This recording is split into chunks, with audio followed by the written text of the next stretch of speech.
Good evening, dear listener.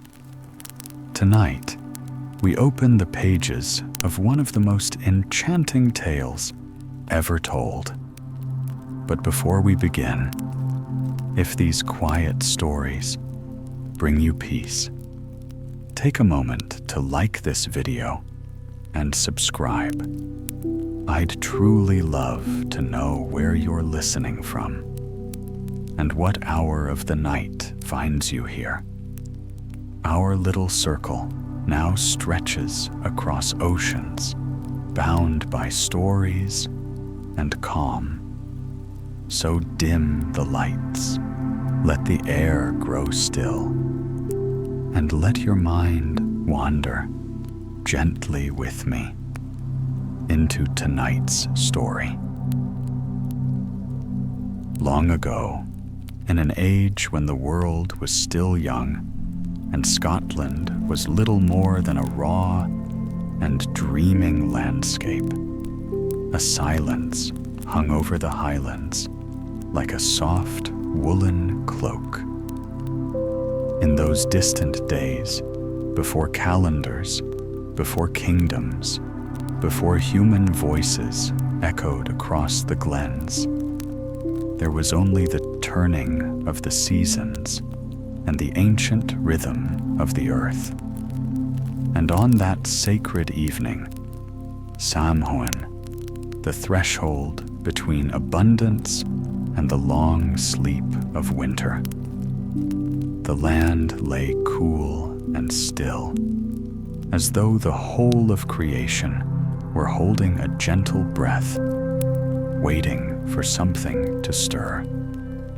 High above everything, atop the mighty crown of Ben Nevis, the tallest peak in what would one day be called the British Isles, a great stone shape sat motionless. The last light of the fading sun brushed across it, painting long shadows across the snow and revealing what a patient watcher might have mistaken for a face. The face of a very old woman, serene and silent, her features etched by centuries of wind, storm, and starlight. For most of the year, she seemed only a crag, a weathered sculpture carved by time. But on Samhain night, when the final sliver of sun dipped below the edge of the world, something extraordinary happened. The stone woman opened her eye. The afterglow of the twilight sky shimmered over her as her massive body came alive. Fingers as long as pine trunks flexed and curled. Her great toes wiggled with delight after months of stillness. A cool wind swept through the peaks, and the sound of her awakening, stone shifting into warm, living flesh, rolled down the mountainside like a distant avalanche. Where granite had lain moments earlier, deep sapphire skin now glowed softly in the dusk. What had seemed like snow on her head was revealed to be a wild mane of long white hair, tossed by the rising wind. Across part of her face lay a gray cloth tied firmly as an eye patch, for she had once given one of her eyes to create the moon itself. Her remaining eye gleamed with ancient wisdom. Stern, yes, but never cruel. It was the face of someone who had seen oceans lift entire continents, who had watched early creatures crawl onto land and spark the first fires beneath the stars. She had many names: the Storm Hag, the Queen of Winter, the Crone of the North. But to the one who mattered most, to the one she had not yet seen since her long slumber, she was Mother Bera. Awake at last, warmth seeped into her limbs. The stiffness of stone faded, replaced by the quiet strength of a being who knew her purpose. Her first thought was of her daughter, the gentle Queen of Spring, but their reunion would have to wait. Winter was stepping into the world once more, and Bera had work to do. From a hidden crack in the mountain, she retrieved her ancient tools. First came her towering staff, carved from a giant Scots pine, smooth with age and power. With every step she took, this staff would summon frost and seal the earth in ice. Next, she drew out a great woven basket shaped from young saplings long ago. Inside it rested her enormous hammer, its handle a solid oak trunk, its head forged from the hardest iron the world had ever seen. Finally, she lifted her vast gray plaid, ragged and dirty from its long year of rest. These were the instruments by which winter shaped the world. Gathering them close, Bera turned toward the west and began to walk. To a giantess, even mountains were but stepping stones. In only a few strides, she crossed the breadth of Scotland, arriving at the western coast, where the roaring sea churned around the mighty whirlpool of Corryvreckan. Here she knelt, lowering her immense form into the icy water, unfazed by the cold that would freeze any mortal to bone. Then she began her work. The whirlpool was her cauldron, her wash basin, her well of deep magic. She dunked the huge plaid again and again into the spiraling waters, scrubbing and twisting it with her powerful hands. As she worked, she hummed a low, ancient melody, a song the wind had whispered to her ages ago. For 3 days and nights she washed without pausing, and the sea answered her effort with furious storms. Winds howled across the land. Rain swept over hills. Sleet battered the coasts. This was the first true announcement of winter, and all creatures understood it. Bears curled into their dens. Hidden birds sought shelter.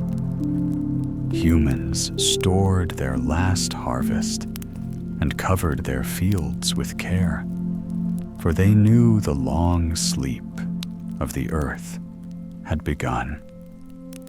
When at last the 3rd day ended, Bera lifted her plaid from the whirlpool. It was perfectly clean, pure as moonlight on new snow.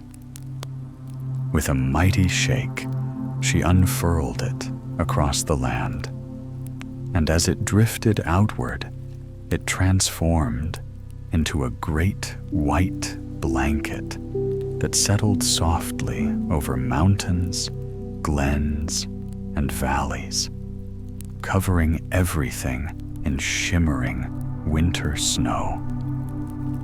The weeks that followed were busy but peaceful. Bera tended her extraordinary herd of red deer, hundreds of them, tall as trees, their coats glowing like burning embers in the low winter sun. The stags carried antlers wide as branches, and none but Bera could lead them.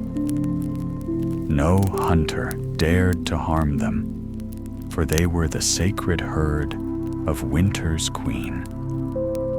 She guided them to hidden pockets of greenery and secret, unfrozen streams. And as they moved, the earth beneath their hooves shaped itself into deep pathways. In this way, valleys were carved, dells were hollowed, and the rivers swelled in new directions. When the deer had eaten the last of the lingering green vegetation, clearing the way for spring's rebirth, Bera turned to the land itself. With her colossal hammer, she sculpted the sleeping world.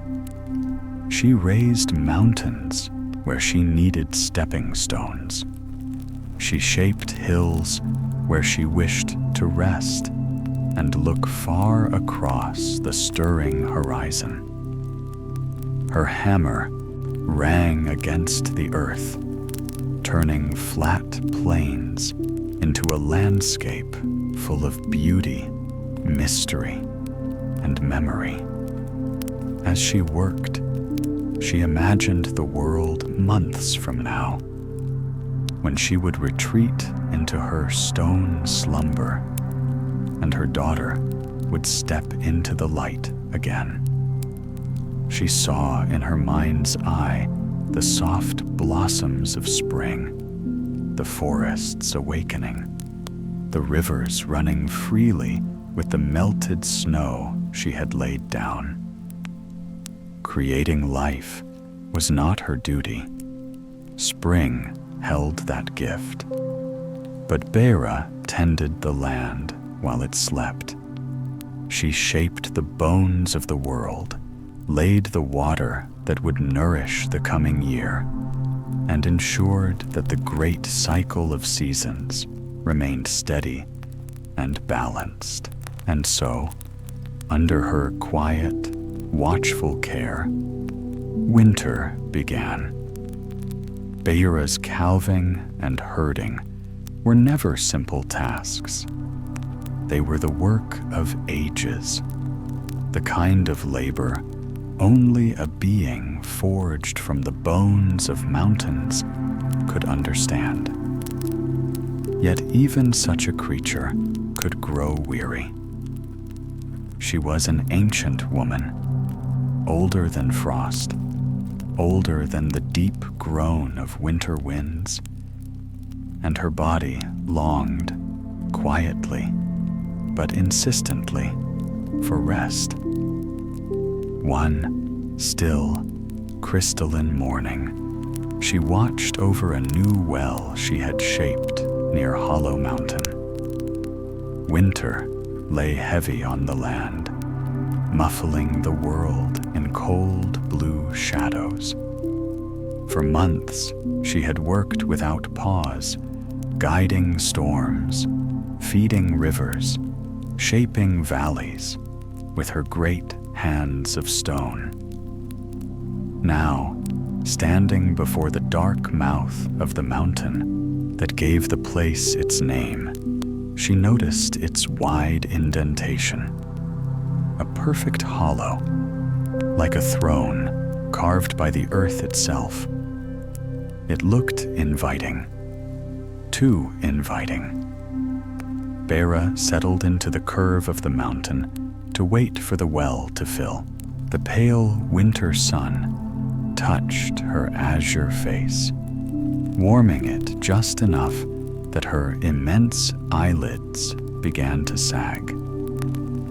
Within a few breaths, she slipped into a deep, rumbling sleep. And and soon the entire mountain quivered beneath the echoes of her snores, rolling like distant thunder. While she slept, the well continued to rise. Water climbed its stone walls, shimmered at the brim, then spilled over in silver ribbons that rushed toward the valley below. By the time Beira's snores softened and she blinked awake, the whole valley had become a shimmering lake. With a sigh, half frustration, half amusement, she halted the water's flow. To repair her mistake, she carved a river from the new lake to the sea, a gleaming channel through which the waters could escape. She met a group of salmon nearby and spoke fondly of the beauty she had crafted. Her hollow mountain, her shining well, her newborn river. The salmon listened with bright eyes and promised to swim upstream each year to admire her handiwork, a promise they have honored ever since. Before she realized it, winter had slipped past its midpoint.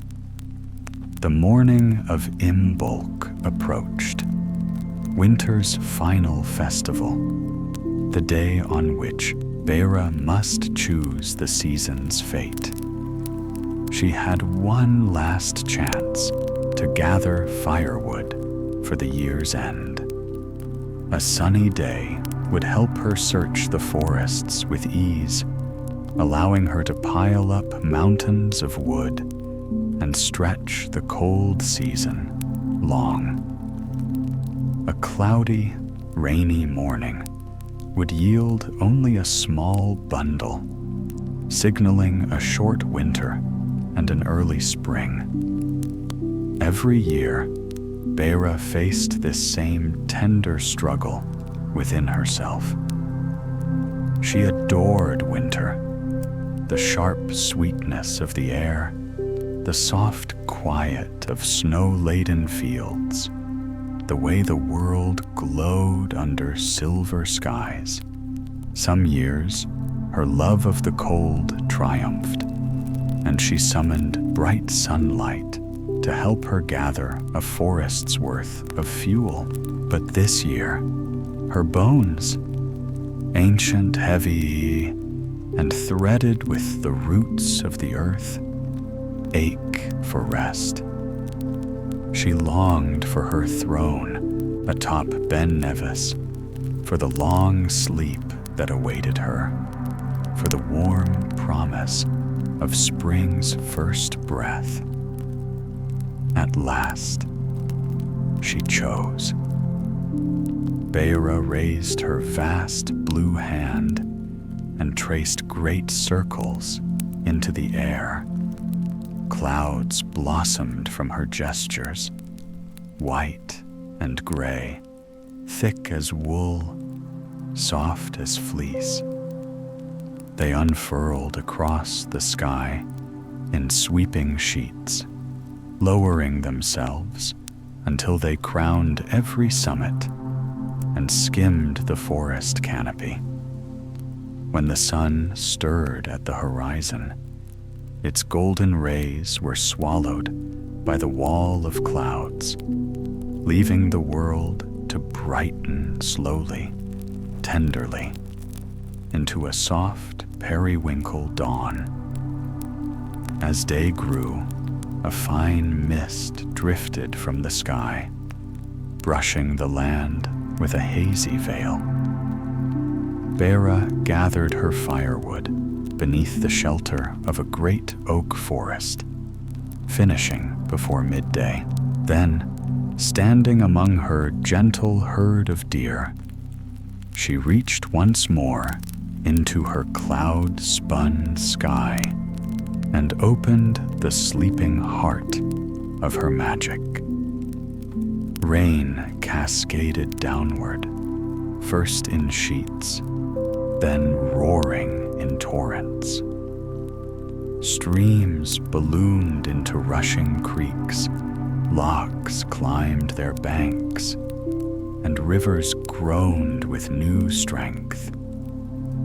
The waters washed away winter's remains and seeped deep into the soil, whispering ancient secrets to the buried seeds. Wake soon. Your time is near. In the coming weeks, tiny snowdrops pushed through the leaf litter under towering trees. Slender daffodil shoots followed, bright green and hopeful, until the woods sparkled with yellow and white blooms. Birds returned to the branches, chattering cheerfully as Beira's once white plaid darkened with smudges of thawing snow. Spring was stirring. Beira watched her herd of red deer with satisfaction. They had weathered the winter strong and serene. Soon she would release them onto the green plains so they could fatten and bear new fawns under summer's warm sky. She turned to her final tasks, blanketing the mountain peaks with a last measure of snow to feed the lowlands when it melted, then summoning powerful winds to scatter the dormant seeds across the land, ensuring each found its rightful place. Then came Beltane dawn, swift, gentle and bright, the first day of spring, the day Beira must relinquish the world and sink into her 6-month sleep. Though she adored winter, this day was secretly her favorite, for it was the one day she spent with her daughter, the radiant goddess of spring. As the deep violet night softened into lavender morning, Beira prepared herself. She tamed her wind-wild hair, smoothed her stone-gray robes, and allowed a rare, joyful smile to crease her ancient face. Far away, in a meadow hidden by tall grasses, Brigid stirred. Her copper gold hair spilled over her cheeks as she yawned, and flowers burst into bloom around her as if greeting her return. Her eyes shone a deep, lively green, and freckles danced across her skin like constellations. Vines and blossoms tangled through her unruly hair, and her linen dress glowed with the scent of sunlight and open fields. When Brigid spotted her mother watching from a nearby hill, her whole face brightened.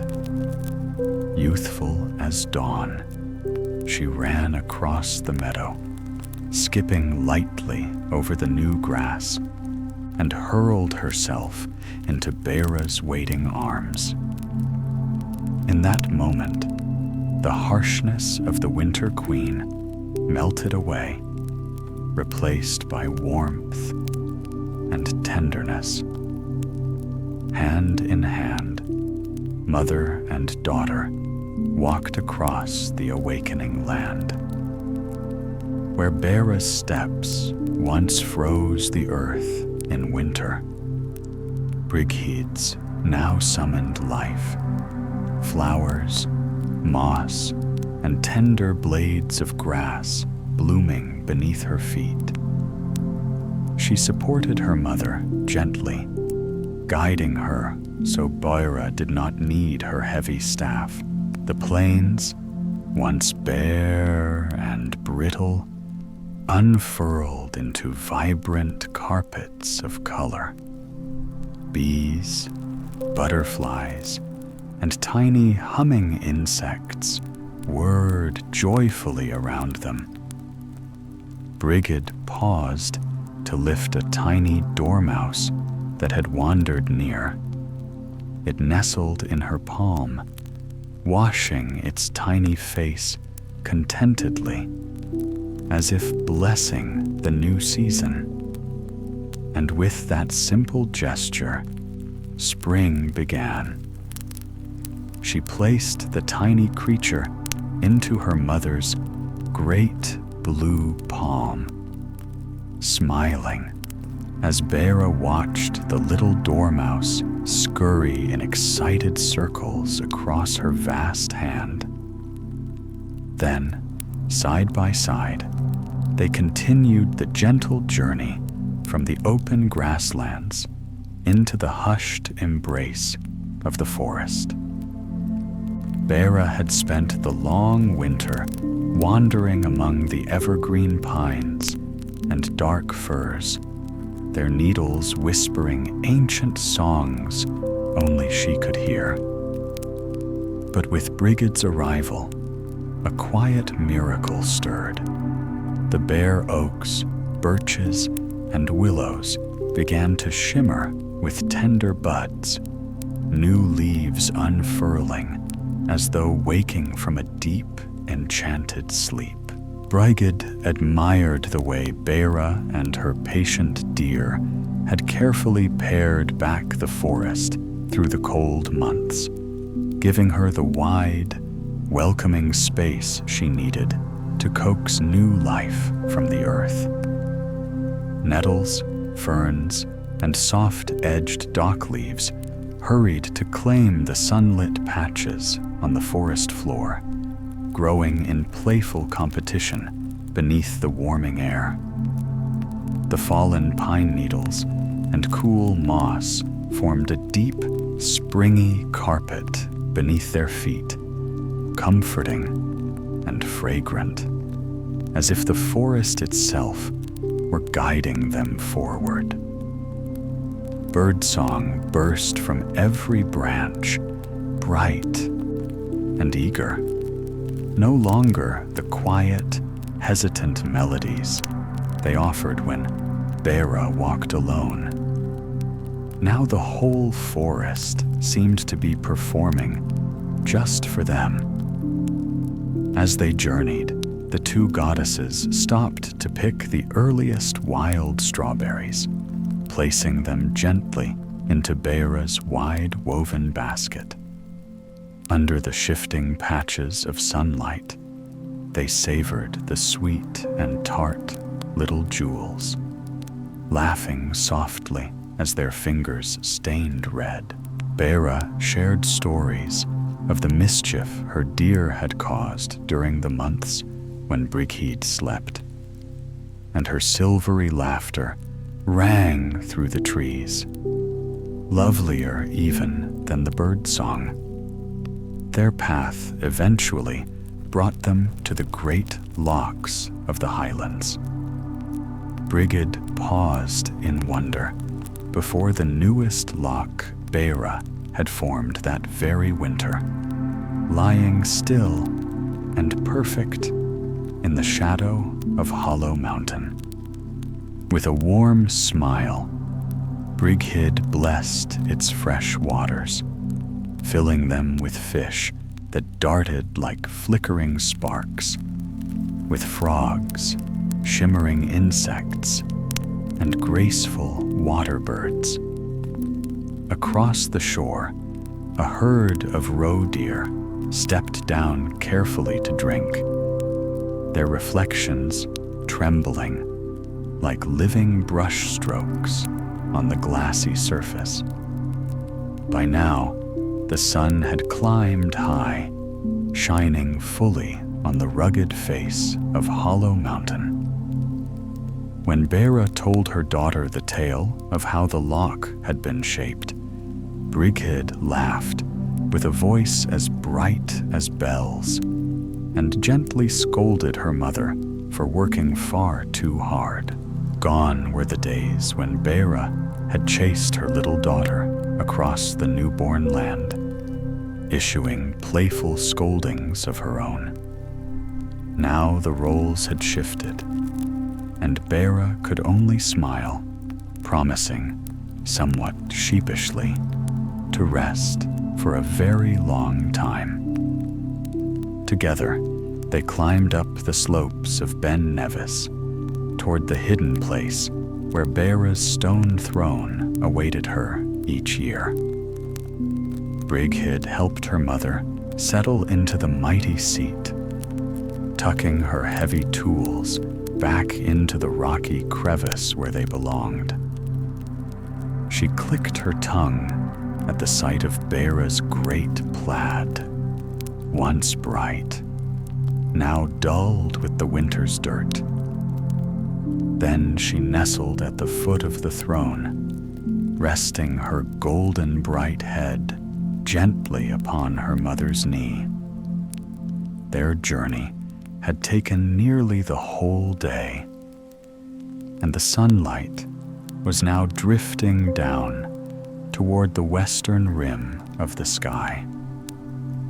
Bera closed her eyes, breathing in the warm glow of the sinking sun and the warm weight of her daughter's head.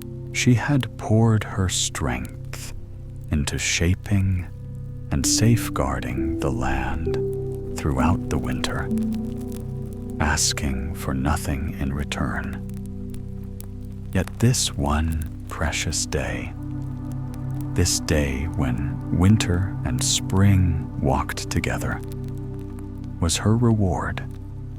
She treasured the sight of Brigid waking from her seasonal slumber, as bright and radiant as she had been when she was a young goddess, blinking awake from a childhood nap.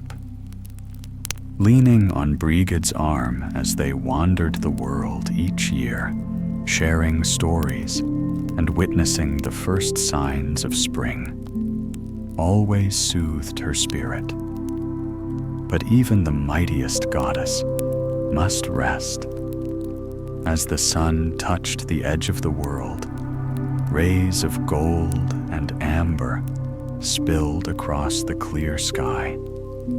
Deep purples and soft blues crept upward from the east, and Bera felt her eyelids grow heavy at last. Just before sleep claimed her, Brigid pressed a gentle kiss to her mother's cheek and whispered a blessing for sweet, peaceful dreams. With that tender warmth lingering on her skin, Bera drifted into a long slumber, ready to wake again when her season returned. And when summer eventually ended, Brigid watched quietly as the sun slipped beneath the horizon, and her mother, the great Bera, transformed once more into stone, waiting patiently for winter's call.